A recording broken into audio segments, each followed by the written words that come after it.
Bienvenue sur Trouver sa voie. Je suis Alban Mas, coach en évolution professionnelle et je te partage ma méthode pour construire ta carrière. Ce podcast reprend en replay les lives qui ont lieu tous les jeudis sur LinkedIn, YouTube et Twitch, avec des tutos, des conseils et surtout plein d'invités inspirants. Je te souhaite une très bonne écoute.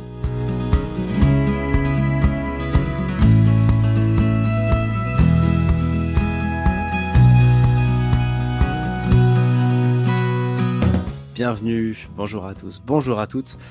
Bienvenue pour j'ai calculé, pour ce 84 ou 85e épisode de Trouver sa voie. Nous sommes le 13 juillet 2023, on est en direct. Bienvenue à toi si tu nous écoutes en replay et aussi évidemment si tu me rejoins en direct sur LinkedIn, YouTube, Twitch. Comme d'habitude, n'hésite pas à poser tes questions ou à commenter sur le chat. Et puis c'est toujours appréciable d'avoir du feedback et d'avoir un petit peu d'interaction. Et aujourd'hui, je vais pas faire trop d'introduction parce qu'on a vraiment du pain sur la planche. Ce dont je voulais parler aujourd'hui, c'est d'un test de personnalité fait maison. Au final, on pourrait dire ça comme ça.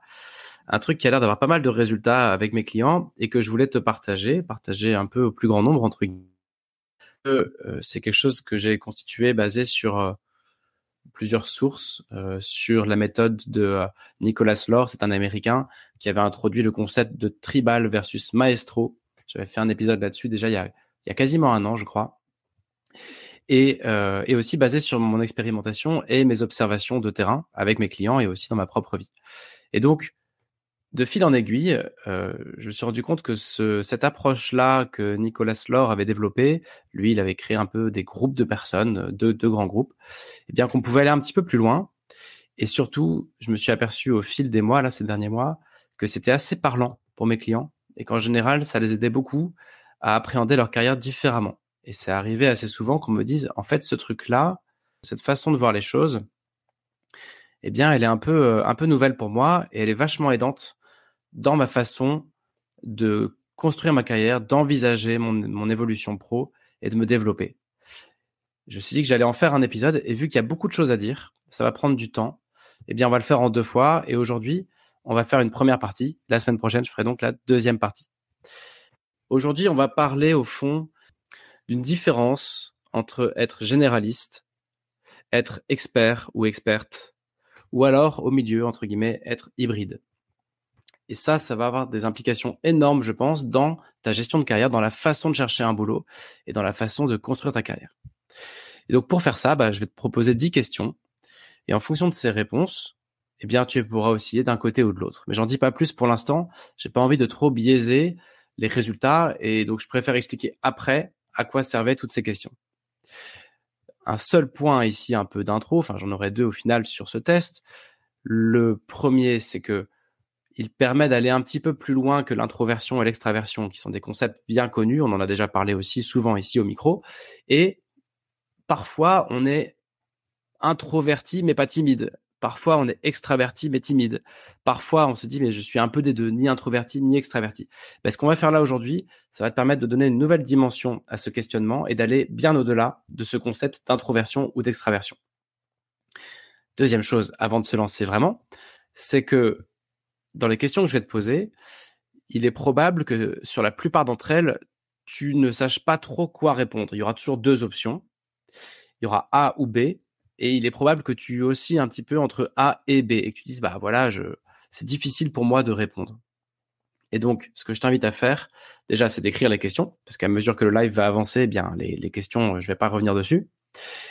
Ça te permettra de réfléchir à froid, je laisserai un petit temps pour ça.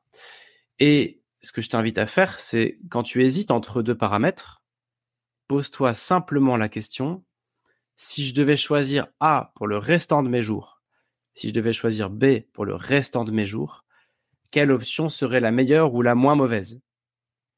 Voilà, ça va te permettre, en réfléchissant à ce scénario extrême, c'est-à-dire je ne fais que A ou je ne fais que B, ça va te permettre de te positionner plus côté A ou plus côté B, quand au final, tu vois, tu es un petit peu au milieu. Et sur 10 questions, c'est normal que sur certaines d'entre elles, tu te retrouves un petit peu au milieu. Voilà pour introduire ce test. Et donc, je suis bien conscient que c'est un épisode un petit peu flou dans le le contenu, mais mon but aussi, c'est de garder un petit effet de surprise pour la suite, et aussi c'est difficile de résumer ce que je vais exprimer après. Voilà, la seule chose, c'est que si tu es déjà très familiarisé avec le concept de tribal maestro, avec la notion de généraliste ou d'expertise, et si on a déjà travaillé ensemble sur ces sujets-là, peut-être que là, pour le coup, il y aura des redites. Mais bon, sinon, je préfère garder une petite part de mystère parce que c'est difficile de tout résumer en une intro. C'est parti donc pour les fameuses questions que je t'invite à te poser et qui vont, attention, peut-être révolutionner ta carrière. Enfin, en tout cas, on verra bien. Mais moi, je trouve que c'est très aidant et j'aurais bien aimé qu'on me propose ça il y a 10 ans. Ça m'aurait beaucoup servi. La première question à te poser, que je t'invite à te poser, c'est la suivante. Sur quelle longueur d'onde est-ce que je suis ? Je suis sur quelle longueur d'onde ? Alors, première option, je me sens quand même sur la même longueur d'onde que les autres. Option A. A priori, je fonctionne à peu près comme les gens que je fréquente. Je me sens sur la même longueur d'onde. Option B. Je suis sur ma propre longueur d'onde. Je me sens un petit peu en décalage, pas forcément négativement, mais je suis dans une longueur d'onde, sur une longueur d'onde, à part. Alors, je donne pas beaucoup plus de contexte. L'idée, c'est de te positionner là-dessus. Voilà. Au fond, est-ce que je sens que je suis un peu comme tout le monde, même si évidemment nous sommes tous très différentes les uns des autres. Mais au fond, est-ce que je me sens quand même à peu près, entre guillemets, comme la plupart des gens, ou est-ce que je me sens sur une longueur d'onde un peu à part ? Je t'invite à écrire cette question. Est-ce que je suis plutôt sur la même longueur d'onde que les autres ou sur ma propre longueur d'onde ? Et je passe à la suivante. Bienvenue, je vois qu'il y a des gens qui nous rejoignent. N'hésitez pas à mettre un petit coucou en commentaire. Ça me permettra de savoir qui est là et puis pourquoi pas d'interagir avec vous. En tout cas, bienvenue à ceux qui viennent d'arriver. On arrive à la deuxième question. Comment est-ce que je m'intègre quand j'arrive dans un groupe ou dans un nouvel environnement ? Comment est-ce que je m'intègre ? Est-ce que je m'intègre naturellement et facilement ? Voilà, ça me demande pas d'effort de m'intégrer. Salut Émilie. Est-ce que je m'intègre facilement, naturellement ? Option A. Versus l'option B, ce serait est-ce que je m'intègre si je fais des efforts pour m'intégrer ? C'est-à-dire que je réussis, mais ça me demande des efforts. Je dois faire un acte volontaire pour m'intégrer. C'est donc notre deuxième question. Est-ce que je m'intègre naturellement, facilement, dans un groupe ou dans un nouveau boulot ou voilà, quoi que ce soit ? Option A, je m'intègre facilement. Option B, je m'intègre si je travaille à ça. Je m'intègre si je fais des efforts pour ça.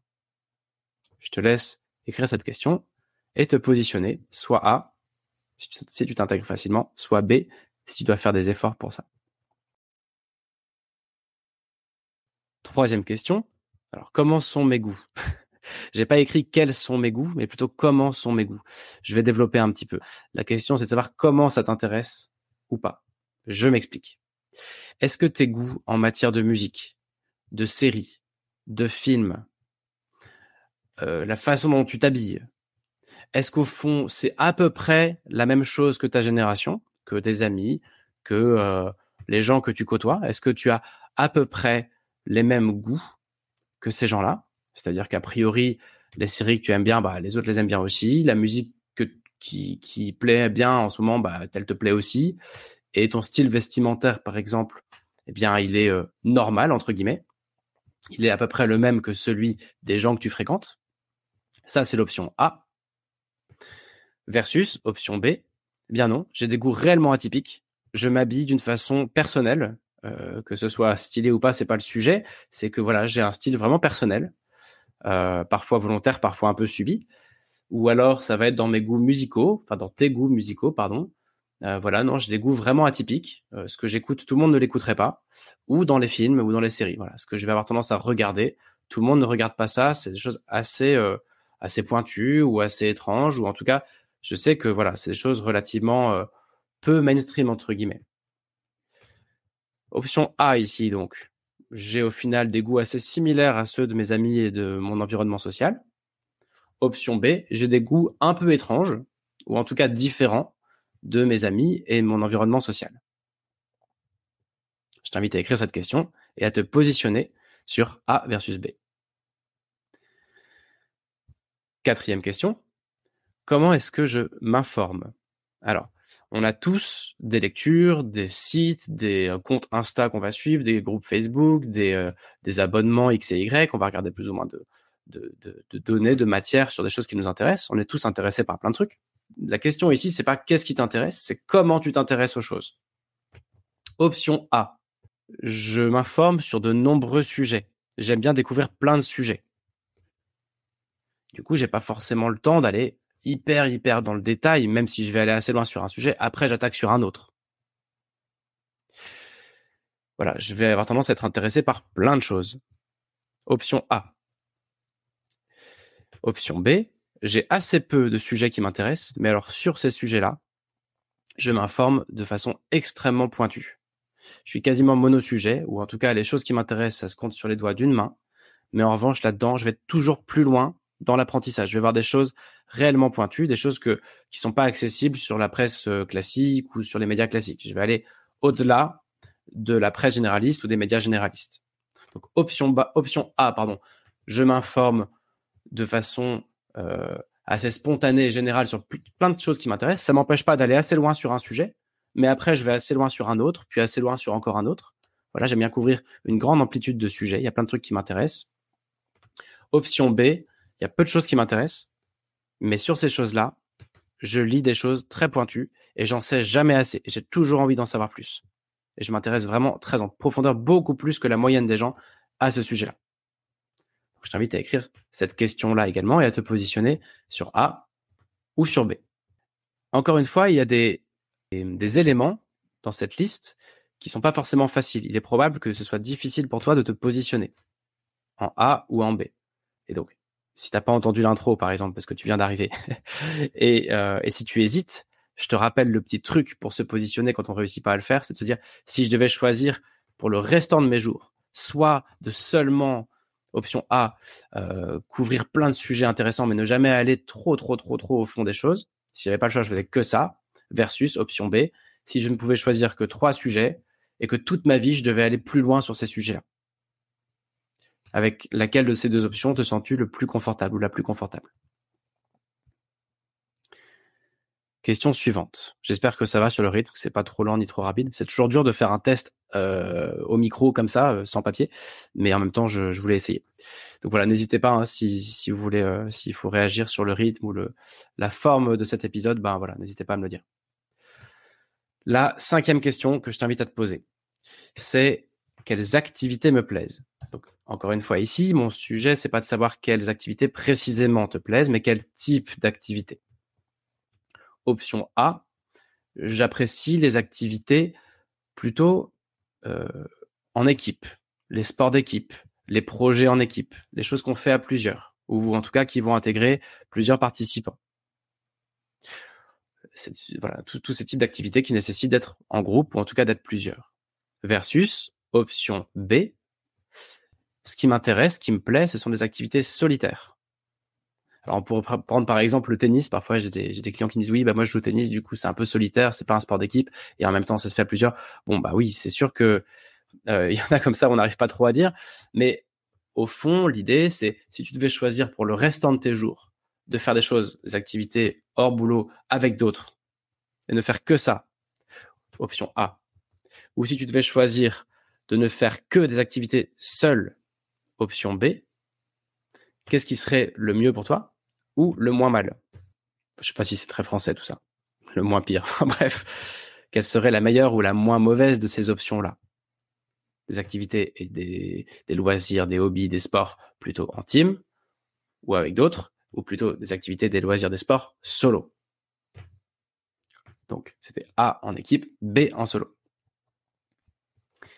6e question. Comment est-ce que je me positionne dans un projet? Comment tu te positionnes dans un projet collectif? On a tous vécu, même quand on a des boulots indépendants, on a tous vécu à l'école et parfois en études sup des projets où il n'y a pas le choix, il faut travailler en équipe. Donc, il y en a qui adorent, il y en a qui n'aiment pas. L'idée ici, c'est pas de savoir si tu aimes ça ou pas. L'idée, c'est de savoir comment tu te positionnes naturellement là-dedans. Donc là, ça va être assez facile normalement de répondre. Pour l'équipe A, on va dire, eh bien, je coopère. Si tu as l'impression que dans un projet donné, tu coopères avec les autres, eh ben, tu choisis A. Si tu tu as une position qui est plutôt celle de challenger, d'être un peu le grain de sable qui va venir chercher le truc, d'apporter autre chose, un autre regard. En tout cas, on est plutôt dans challenger le projet que coopérer à la construction de ce projet. Tu choisis l'option B. Donc, je me répète un peu, mais comment est-ce que tu te positionnes dans un projet? Coopérer égale A, challenger égale B. Je te laisse le temps d'écrire cette question et d'essayer d'y répondre. On arrive à la 7e question, si je ne dis pas de bêtises. Question assez facile également, je crois. Là-dessus, les réponses viennent rapidement. Qu'est-ce qui compte le plus dans ma vie? Dans ta vie. Donc là-dessus, les options, ça va être option A. Ce qui compte avant tout quand même dans la vie, c'est la famille, c'est les amis, ce genre de choses. Versus option B, ce qui compte le plus dans la vie, c'est d'être vraiment très doué dans quelque chose, d'être vraiment excellent dans quelque chose. De laisser une trace ou d'avoir apporté quelque chose de très spécifique. Je répète, qu'est-ce qui compte le plus dans la vie? Est-ce que la vie, au fond, c'est une histoire quand même avant tout d'amis et de famille? Ou est-ce que pour toi, la vie, non, c'est l'histoire d'avoir été excellent ou excellente dans un sujet donné et que ça vient même avant la famille et les amis? Alors, ça peut paraître très paradoxal, mais je te confirme qu'il y a pas mal de gens qui se retrouvent dans ce deuxième cas de figure. Voilà. Moi, c'est mon cas, par exemple. J'espère que mes enfants n'entendront jamais cet épisode. Donc, option A, amis et famille. Option B, être extrêmement bon ou bonne dans quelque chose. Question, en fait, je m'en mêle les pinceaux dans les numéros. Question suivante. Comment est-ce que je perçois le management? Ici, la question n'est pas de savoir si tu es fait ou faite pour manager. On fera des épisodes là-dessus, c'est un grand débat, on en reparlera. Ici, la question, c'est de savoir comment tu perçois la notion de management. Rien que quand tu vois écrit ce mot-là sur l'écran, management, est-ce que option A, c'est un mot qui te plaît assez? Je suis content ou contente d'être managé. Je suis content ou contente de manager. Le management, c'est un concept avec lequel je suis OK. Recevoir et donner des instructions, recevoir ou donner des ordres, des indications, c'est un truc qui me va. Option A. Versus, non, le management, ça me donne des boutons. Il vaut mieux qu'on me dise pas ce que je dois faire et encore plus, il vaut mieux que je sois pas amené à dire aux autres ce qu'ils doivent faire. Option B. Le management, c'est pas mon truc. Être managé et manager, c'est pas mon truc. Option B. Je te laisse le temps d'écrire cette question et d'essayer d'y répondre. Question suivante. Comment sont mes frustrations? Alors, celle-là, elle est un peu bizarre, comme toutes les autres, tu me diras. Mais ici, ce qui m'intéresse, ce n'est pas de savoir quelles sont tes frustrations, c'est de savoir comment elles sont, de quel type elles sont. Donc, je vais te présenter deux assertions, deux phrases, et puis je te laisse voir dans laquelle de ces hypothèses tu pourrais te retrouver le plus naturellement en termes de frustration. Dans l'équipe A, option A, ce seraient les personnes qui se disent parfois, j'aimerais bien sortir un petit peu plus du lot. J'aimerais bien être un peu plus unique, un peu plus différente, un peu plus différent. Voilà. Il m'arrive de vouloir, de rêver, de sortir un peu plus du lot, parfois. Le soir, quand je pense un peu à ma vie. Ça, c'est pour l'option A. Option B, parfois, j'aimerais bien être un peu plus normal. Cette différence-là, elle me pèse un peu. Parfois, la vie serait quand même plus facile si j'étais un peu plus normal. Voilà. A, sortir du lot. B, être un peu plus normal de temps en temps. Et dernière question. Comment je rêve du futur? Quel type de rêve je fais pour le futur? Donc ici, une fois de plus, le sujet n'est pas de savoir quels sont tes rêves pour le futur. C'est pas l'objectif. Ici, ce qui m'intéresse, c'est de savoir comment tu rêves à ton futur. Alors, option A. Mes rêves pour le futur sont au fond, ils sont personnels évidemment, mais ils sont assez proches, assez similaires de ceux de mon entourage, de mes amis, de ma famille, de mes collègues. Quand je me projette sur un futur heureux, j'ai pas mal d'amis qui ont à peu près les mêmes rêves que moi. Souvent, ça va être un peu les rêves générique, quoi, d'être heureux, heureuse, d'avoir une chouette famille, un chouette boulot, une maison peut-être dans un endroit sympa, un bon équilibre de vie, voilà. Mes rêves pour le futur, est-ce qu'ils sont assez proches, même s'ils sont personnels, est-ce qu'ils sont assez proches des rêves des gens que j'aime bien? Option A. Versus option B. Est-ce que tes rêves pour le futur sont étranges, entre guillemets? Est-ce qu'ils sont vraiment très spécifiques et personne d'autre que toi pourrait rêver d'un truc pareil? Ils sont vraiment très très personnels et il est peu probable que si on prenne tes 10 meilleurs amis, ils aient les mêmes rêves que toi. Option B. Donc voilà, je te laisse le temps, une fois de plus, d'écrire cette question. Comment sont mes rêves pour l'avenir? Est-ce qu'ils sont proches de ceux de mes proches? Ou est-ce qu'ils sont éloignés des rêves des autres personnes parce qu'ils sont vraiment très très personnels et très difficiles à concevoir parce qu'ils sont vraiment vraiment très personnels, pour me répéter un petit peu. Voilà les 10 fameuses questions que je t'invite à te poser. Ce que je vais faire, c'est que je vais mettre une petite musique de fond là, une petite musique d'ascenseur, et je vais te laisser réfléchir et essayer de te positionner maintenant que tu as écrit ces questions. Et la raison pour laquelle je vais mettre cette petite musique, c'est à la fois pour te laisser le temps de réfléchir, et à la fois parce que la chanson que je vais mettre, le blues du businessman de Starmania, je trouve que Itinéraire d'un enfant gâté, qui a repris cette chanson-là dans le film, montre bien cette sorte de double vie qu'on peut avoir, où d'un côté, on rêve parfois à être un peu différent, unique, un peu plus artiste, par exemple.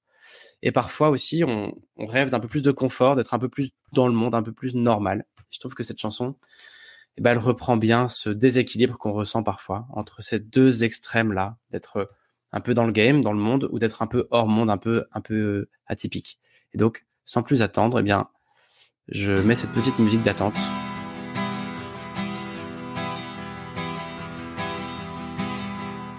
J'ai du succès dans mes affaires, j'ai du succès dans mes amours, je change souvent de secrétaire.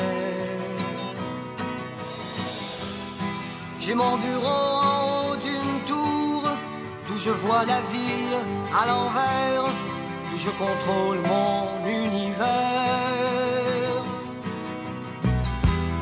Je passe la moitié de ma vie en l'air, entre New York et Singapour, je voyage toujours en première. J'ai ma résidence secondaire dans tous les Hilton de la terre. Je peux pas supporter la misère. Moi, es-tu heureux? Je suis pas heureux mais j'en ai l'air. J'ai perdu le sens de l'humour, depuis j'ai le sens des affaires. J'ai réussi et j'en suis fier. Au fond je n'ai qu'un seul regret, je fais pas ce que j'aurais voulu faire. Qu'est-ce que tu veux, mon vieux? Dans la vie, on fait ce qu'on peut, pas ce qu'on veut. J'aurais voulu être un artiste pour pouvoir faire mon numéro. Quand l'avion se pose sur la piste, à Rotterdam ou à Rio,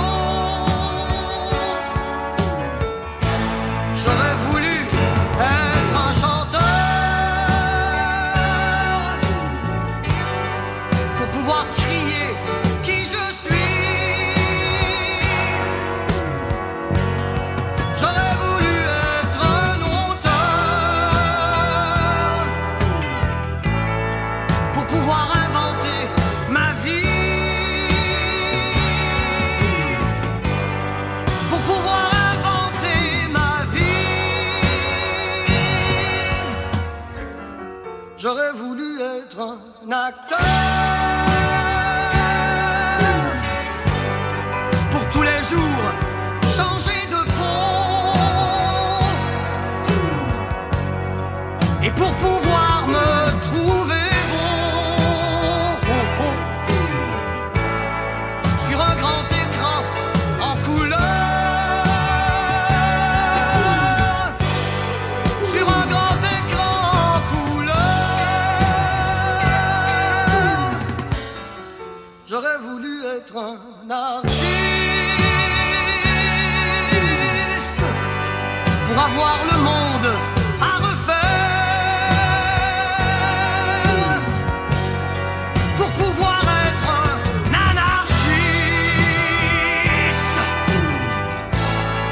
et vivre comme un millionnaire. Et vivre comme un millionnaire.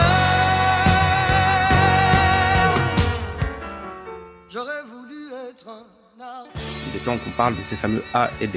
Alors, ça fait déjà 30 minutes qu'on est là et j'ai toujours pas donné d'infos. Pour moi, donc, si tu as plus de réponses côté A, ça veut dire qu'il est probable que tu sois dans la team des généralistes. On va développer évidemment ce que c'est. J'ai mis ces mots-là de façon complètement arbitraire. Si tu es vraiment bien à gauche, quoi, bien A, on va se mettre dans la team des généralistes. Si tu es à l'opposé, on va dire bien à droite, bien B. Sur 10 questions, ça veut dire 7 ou 8 ou 9 ou 10 sur 10, quoi. Eh bien, ça veut dire que tu as probablement plutôt un profil d'expert ou d'experte. Et ce que j'aime bien avec cette approche qu'on voit aujourd'hui, c'est que si tu es au milieu, si tu as 5, 6, enfin, si tu es proche du milieu et un peu A ou un peu B, ben on va aussi pouvoir l'exploiter, ça. Et c'est que tu es probablement un peu hybride entre un esprit généraliste et avec quand même une appétence pour de l'expertise. Et ça aussi, on va pouvoir l'exploiter en matière d'orientation et d'évolution pro. Concrètement, on n'aura pas le temps aujourd'hui de parler de ces 3 profils généralistes, expert ou experte et hybride. On va juste parler du premier et la semaine prochaine, je parlerai des 2 autres. Parce qu'il y a déjà beaucoup de choses à dire. Donc, si tu es avec une quasi-totalité ou une grande majorité de A, c'est donc, on va dire arbitrairement que tu es généraliste. Et qu'est-ce que ça peut vouloir dire? Déjà, ça va être plus ou moins un tiers des gens. Au fond, ça va être un tiers. La première chose, c'est de se dire que tu n'es pas tout seul ou toute seule. Au moins un tiers de tous les Français que tu vas croiser, c'est déjà quelque chose. Les caractéristiques de ce groupe-là, je vais te les partager, tu pourras voir si ça te convient ou pas, si ça te correspond ou pas, et donc si le test est exploitable pour toi ou pas. Ça va être plutôt des personnes qui sont à l'aise avec une notion de groupe, on pourrait dire de meute, ou un peu comme des bancs de poissons ou des groupes d'oiseaux qui volent tous ensemble. Ils sont à l'aise dans un mouvement collectif. Voilà, c'est OK pour eux et enfin pour toi, si tu es comme ça, d'être porté dans un mouvement global. Ça veut dire a priori aussi que tu aimes bien collaborer, travailler avec d'autres. Ça n'empêche pas d'être autonome. On peut être plus ou moins indépendant et je vais y revenir dans le détail. Aujourd'hui, on prend vraiment le temps. Mais ça veut dire qu'a priori, que tu sois en mode un peu indépendant ou en mode vraiment collectif, dans tous les cas, il y a une notion là-dedans d'aimer collaborer sur un projet commun, sur un but commun, sur une ambition commune. En général, quand on a un profil comme ça un peu généraliste, on va se retrouver à l'aise dans une organisation, dans un projet, dans quelque chose qui nous dépasse, entre guillemets, quelque chose qui est un peu plus grand que nous. Et on va être content d'apporter sa pierre à l'édifice. D'ailleurs, si tu demandes à un généraliste ce qu'il fait dans la vie, il va pas te répondre ou elle va pas te répondre avec un nom de métier. Si tu te retrouves, toi, bien en A, là, en écoutant cet épisode, et que je te demande qu'est-ce que tu fais, il est probable avant tout que tu me répondes où tu travailles. Voilà, je travaille à Reva, ou chez L'Oréal, ou je travaille dans l'éducation nationale. Tu vas pas forcément me dire je suis Customer Success Manager ou je suis experte SEO. Non, il est probable que la première chose qui te vienne à l'esprit, c'est là où tu travailles. Dans quelle organisation tu travailles, à quoi tu contribues. Et ensuite, là-dedans, expliquer un peu ton métier et ce que tu fais. Mais il est même probable aussi, si tu es un peu généraliste, occupe un boulot qui n'est pas un vrai boulot. C'est-à-dire que si tu regardes ce que tu fais, tu peux pas vraiment décrire ça dans un métier au sens Pôle emploi du terme. Ce que tu fais, ça peut pas rentrer dans une case, quoi. Ouais, c'est une des caractéristiques des boulots pour les profils généralistes. Ta fiche de poste, assez subtile, il y a plein de petites choses qui font que ton boulot, personne d'autre ne le fait. En tout cas, personne ne le fait exactement comme ça. Il peut y avoir des profils généralistes extravertis. Dans ce cas-là, ça va être surtout un besoin de contact direct et d'une vraie profusion de contacts. Contact direct et nombreux. J'ai besoin de me nourrir avec beaucoup d'échanges, beaucoup d'émulation. Ça va être des profils très collaboratifs, qui vont être à l'aise avec du management direct. Voilà, je suis aux premières lignes du contact. Mais il y a aussi des généralistes introvertis. Et c'est ça que j'aime bien avec cette approche, c'est que l'introversion et l'extraversion sont un peu limitées, je trouve. Et là, on va un peu plus dans le détail. Un généraliste ou une généraliste introvertie va être heureux ou heureuse de collaborer sur un projet commun, de travailler avec d'autres, donc de collaborer, de contribuer et ne pas être dans son coin, mais va préférer le faire en pouvant fermer sa porte de temps en temps, en pouvant se concentrer sur un sujet donné de temps en temps, en pouvant avoir des petits moments de réflexion en solo, des petits moments d'analyse, ou alors pourquoi pas du management, mais pas du management direct. Ça va être gérer un projet avec des prestataires, du management transversal en gestion de projet, mais pas de management hiérarchique. Ça va être une des différences entre un profil généraliste extraverti et introverti. Un introverti va préférer peu de contacts, des contacts plus profonds. Mais ici, ce qui nous intéresse, c'est de se dire qu'un profil généraliste va plutôt être heureux ou heureuse de collaborer sur un bien commun qui nous dépasse un peu, plutôt que de faire son truc dans son coin pour lui ou pour elle, quoi. En gros, c'est ça l'idée. Il est probable, si tu te retrouves dans cette case-là, entre guillemets, la case A des généralistes, il est probable que tu t'ennuies rapidement si le périmètre de ton boulot est trop réduit. Que couvrir un scope assez large professionnellement, ce soit quelque chose de vertueux pour toi. Et que justement, ta fiche de poste, elle est un peu différente, enfin, elle est un peu atypique, parce que en fait, tu vas faire plein de trucs, et y compris gérer des projets en transversal, etc., etc. Donc, une des caractéristiques, c'est un périmètre large pour ne pas s'ennuyer. Et puis, il y a aussi un peu les fragilités qui vont avec ce profil-là. Alors, ce ne sont pas des faiblesses, ce sont des fragilités. C'est les questions qu'il faut surtout pas te poser. Alors, je vais pas te parler, mais si tu te retrouves vraiment dans cette catégorie-là, si tu te sens bien dans tout ce que je dis là depuis le début, sur ce premier groupe de généralistes, c'est probable que tu n'aimes pas trop quand on te demande « c'est quoi ton métier ?» en 3 mots ou en un titre. C'est impossible de le décrire mon métier. Je peux dire ce que je fais, j'aide les gens à faire ça, je développe tel truc en interne. Me demander un nom de métier, j'arriverai pas. Et c'est souvent assez malaisant pour les généralistes de dire je sais pas ce que je fais, je sais pas expliquer ce que je fais, je peux pas l'expliquer à mes enfants, je peux pas l'expliquer à mes amis, personne ne comprend. Faudrait être dans l'entreprise pour comprendre. Oui, c'est le prix à payer quand on est de ce profil-là et qu'on fait des boulots avec un scope très large. Une autre fragilité potentielle, c'est quand on te demande ce qui te passionne. Si on te dit, voilà, quels sont tes centres d'intérêt, les secteurs qui t'intéressent, quels sont les métiers qui t'intéressent, qu'est-ce qui te fait vibrer, etc. En général, ça crée un peu une angoisse pour ces profils-là, parce qu'ils disent, mais j'en sais rien, moi, foutez-moi la paix. Tout ce que je sais, c'est que je suis bien là où je suis, ou que je suis pas bien d'ailleurs, mais je n'ai pas à dire vraiment ce que j'aime et ce que j'aime pas. J'ai l'impression que j'aime tout. Bah oui, ça aussi, c'est une caractéristique de ce groupe-là des généralistes. Et puis, une autre petite fragilité potentielle ou caractéristique qui peut être un peu malaisante, c'est quand on te demande alors si tu pouvais tout faire dans la vie et faire n'importe quel métier, tu ferais quoi? Angoisse totale, j'ai aucune idée.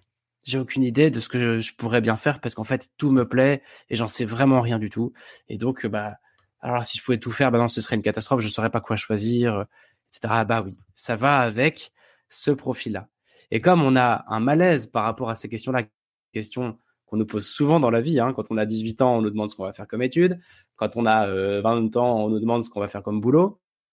Quand on a 30 et 40 et 50 ans, les RH nous demandent dans quoi on veut évoluer. Et des profils généralistes vont se retrouver penauds à dire j'en sais absolument rien. Franchement, je dirais, mais ne me demande pas de te dire ce qui me plaît, j'en sais rien. Il y a plein de choses qui m'intéressent. Et j'ai le sentiment que je pourrais être heureuse ou heureux partout. Donc, ce sont des questions terrifiantes pour ce profil-là. On a tendance parfois à le voir comme un handicap, se dire « Oh là là, si j'étais un peu plus comme ci, un peu plus avec mon domaine d'expertise, avec un peu plus un peu plus artiste, un peu plus expert. » Ben oui, mais attends, ça c'est un autre chemin. Premièrement, l'idée c'est de comprendre les forces. C'est pas un handicap le généralisme, c'est une force. Ce profil-là, le groupe A, vous avez des forces. Et elles sont énormes. Souvent, c'est un peu le ciment des entreprises ou des associations ou des organisations. C'est des gens socle du truc. Ils vont contribuer au projet et on va pouvoir compter sur eux. Ils vont vraiment forger un peu, encore une fois, le socle et le ciment d'une organisation ou d'un projet ou d'un collectif. Ça va être aussi une autre force, ça va être des gens qui sont dans le coup. C'est-à-dire qu'ils sont dans le game, quoi. Ils sont dans la tendance. Forcément dire qu'ils vont avoir une grosse tchatche, on peut être timide et généraliste, mais ça veut quand même souvent dire qu'on comprend plutôt bien le monde dans lequel on vit. On est à l'aise pour avoir une discussion sur un sujet du moment, etc. Parce que, en fait, on comprend vraiment le monde dans lequel on vit, on est à peu près sur la même longueur d'onde que les autres, donc on est plutôt flexible, adaptable et à l'aise. Une autre force de ce profil-là, c'est d'être capable de couvrir un spectre colossal de métiers et de tâches et de missions et de secteurs. Parce qu'au fond, si tu te retrouves là-dedans, il est probable que tu puisses à peu près tout faire dans la vie. Et donc, c'est terrifiant parce que si tu sais pas comment t'y prendre, ça peut paraître une montagne, mais quand même très positif de te dire que tu peux évoluer dans énormément de choses. Donc, il y a un potentiel très large. Le périmètre des choses que tu peux couvrir, il est extrêmement large. J'ai des petits soucis de connexion, donc voilà, n'hésitez pas à me dire si ça bug un petit peu. Tout ça, ce sont des forces. Une autre force, j'aurais dû commencer par celle-là, c'est le management. Quand on est généraliste, quand on a cet esprit-là, on est capable d'être managé. Parce qu'on est sur la compte que son manager en général. Et on est capable de manager parce qu'on sait ce qui va motiver les troupes, faire courir les gens, ce qui va être aidant ou ce qui va compliquer un projet ou autre, parce qu'on comprend les choses en fait. Donc tout ça, ce sont des ressources énormes. Et en général, ces profils-là trouvent leur place en entreprise à plein de niveaux parce que il y a vraiment besoin de tout ça en entreprise et en association et en structure et dans l'administration. Comprendre la psychologie humaine, c'est quand même un sacré atout pour un développement de carrière. Et puis peut-être une dernière force, on pourrait encore passer des heures dessus, mais je vais essayer d'avancer. Une dernière force des profils généralistes, ce serait l'adaptabilité, entre guillemets. Vu qu'on peut tout couvrir, on peut s'adapter à tout et partout. Et ça, c'est aussi une super force. Donc, j'en viens à des conseils de carrière, parce que le temps file. Et si tu écoutes cet épisode, c'est probablement pour savoir comment t'orienter. Moi, j'aurais 3 conseils avec l'expérience et le recul. 3 conseils à te donner qui ont l'air de plutôt porter leurs fruits. Le premier, c'est de changer ton mindset et changer du coup ton mode de recherche. Quand tu fais un bilan de compétences, quand tu réfléchis, que tu prends un bouquin de développement personnel ou d'orientation, que tu fais des tests de personnalité, comme tout le monde, tu cherches des métiers. Mais toi, il faut que tu arrêtes tout de suite, ça marchera pas. Le pire truc à faire pour toi, c'est de chercher un métier, tu trouveras jamais. Parce que des métiers, tu peux en faire 1000 et que des façons de faire chaque métier, il y en a 1000 possibles pour toi. Donc, si tu cherches un métier, t'es foutu, tu trouveras jamais. Donc, premier conseil, ce serait fais de ton généralisme un atout. N'essaye pas de te mettre dans une case, ça marchera pas. Et n'aie pas honte de ne pas réussir à définir pas où ce qui te plaît.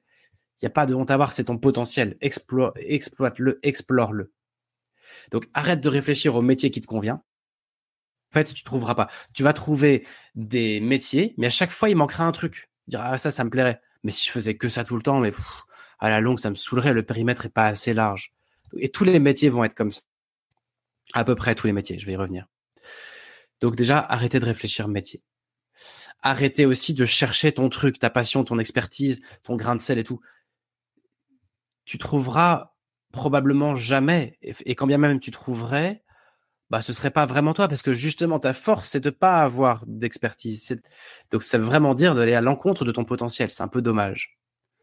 Donc assumons cela, épouse cette réalité qui est que justement tu as un profil très adaptable et très général, et va chercher ton potentiel là-dedans. Et donc comment tu fais concrètement ? Eh bien, pour arrêter de penser métier et pour arrêter de penser expertise, je t'invite à penser autrement. De chercher un boss ou une boss. Cherche directement ton futur manager ou ta future manager. Cherche tes futurs associés. Cherche des gens, cherche des êtres humains. Parce que ces personnes-là, tu vas peut-être fitter et ils vont t'emmener dans leur projet.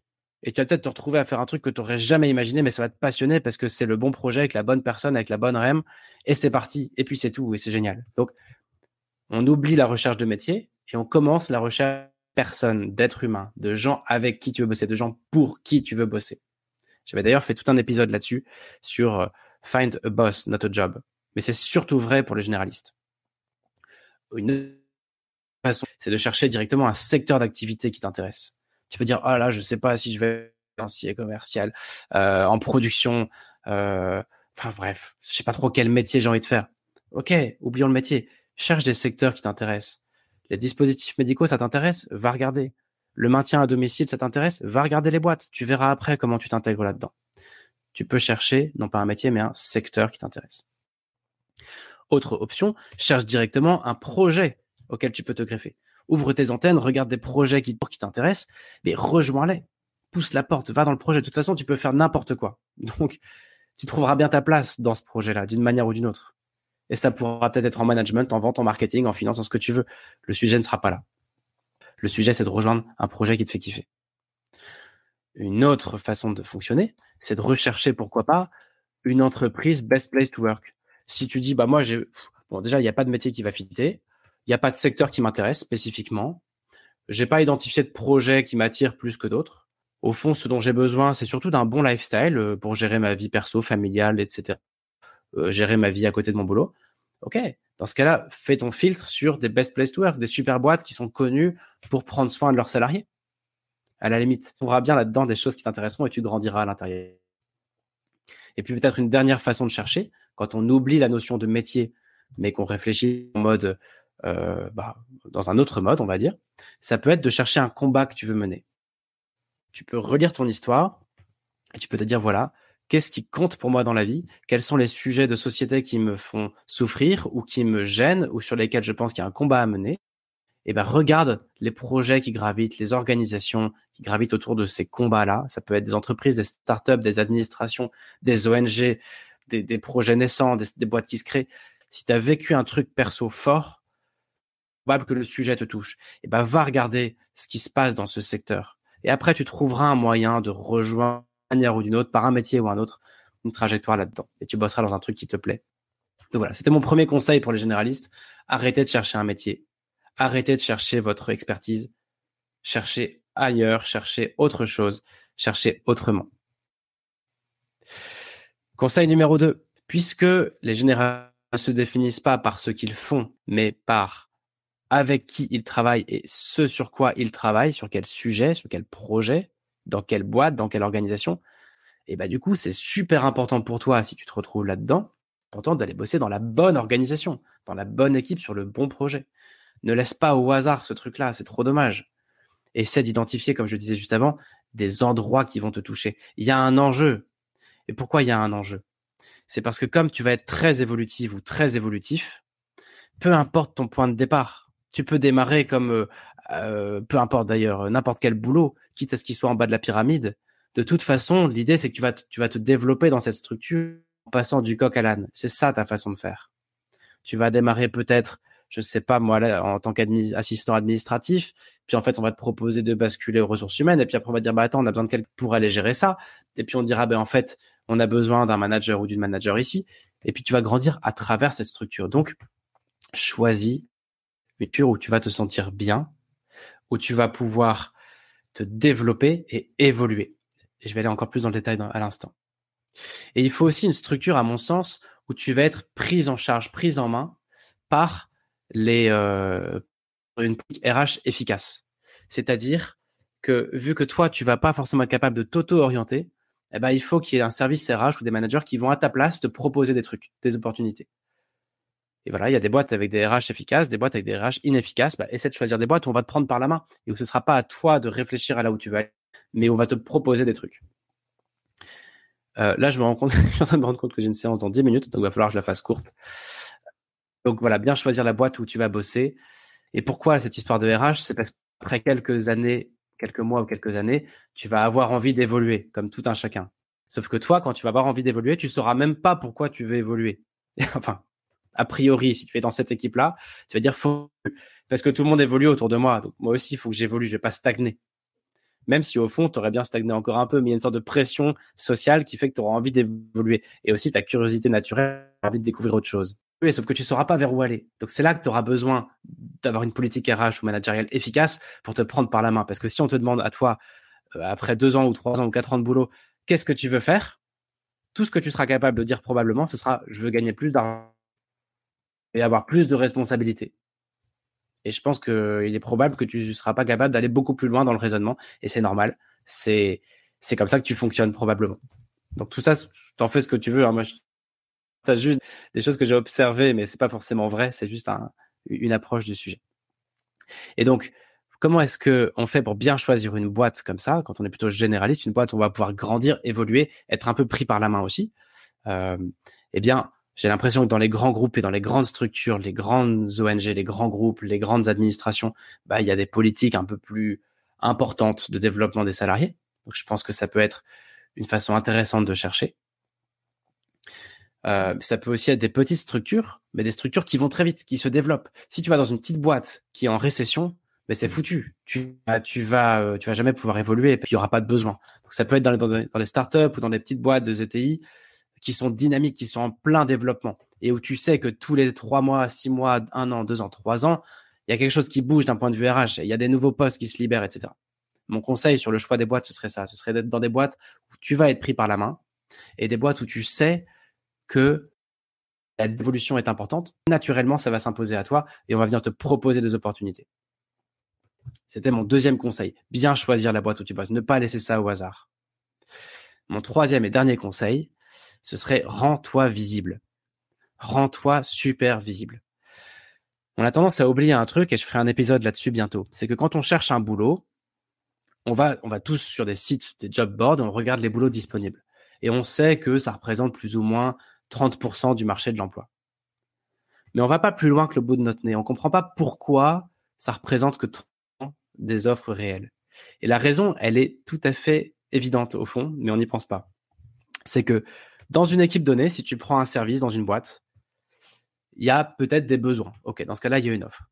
Mais il y a aussi peut-être un manager qui va virer quelqu'un. Et personne, à part le manager, ne le sait. Donc il y a une place qui va se libérer. Même les RH le savent pas. Il y a peut-être des RH qui veulent faire évoluer quelqu'un. Et personne d'autre que les RH ne le savent. Même pas les opérationnels. Ils l'ont pas encore dit. Il y a peut-être quelqu'un qui va bientôt partir en congé mat, mais il l'a pas encore dit, ou il l'a pas encore dit. Et donc, personne n'est au courant qu'il y a un bébé qui arrive.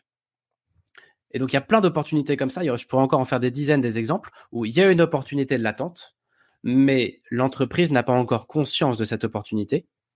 Puis, il y a le suivi de conjoint, il y a le déménagement, il y a la personne qui en a marre de son boulot qui va changer. Bref, il y a plein de raisons d'avoir des changements et des postes qui se libèrent partout. Mais au final, il y a un gap monstrueux entre les postes vacants, invisibles, ceux qui bientôt être vacants, et ceux qui sont visibles où il y a déjà un processus de recrutement en cours. Et d'ailleurs, en général, les annonces que tu vas voir, c'est des annonces pour les boulots qui n'ont pas pu être pourvus en interne. C'est en gros, on a fait marcher le réseau, fait marcher l'interne, ça n'a pas marché, du coup, on met une offre. Donc en gros, c'est les pires annonces que tu vois sur les sites. Et donc, c'est super important que tu sois visible. Parce que si tu n'as que 2 copains qui savent que tu es en recherche, et en fait, ok, s'ils entendent parler d'un truc, ils vont penser à toi. Mais s'il y a 500 personnes qui savent que tu es en train de réfléchir, tout ça par ricochet, ça peut générer plein d'opportunités. Et vu que toi, tu es généraliste, et donc ça veut dire que tu peux absolument tout faire dans la vie, il faut que tout le monde le sache, parce que t'es pas à l'abri d'avoir quelqu'un qui t'appelle pour dire, écoute, j'ai pensé à toi pour faire ce truc-là, ça n'a pas grand-chose à voir avec ce que tu fais maintenant, mais j'ai senti que tu pouvais être doué là-dedans, est-ce que tu auras envie de nous rejoindre? Et toi, c'est pas impossible que tu aies jamais faire ça, mais que oui, tu as envie de le rejoindre ou de la rejoindre. Et donc, pour que ça puisse émerger, pour que des opportunités arrivent à toi, il faut que les gens te connaissent. Et si tu n'es pas visible, il n'y a pas d'opportunités qui vont arriver, à part ce que tu verras sur Internet.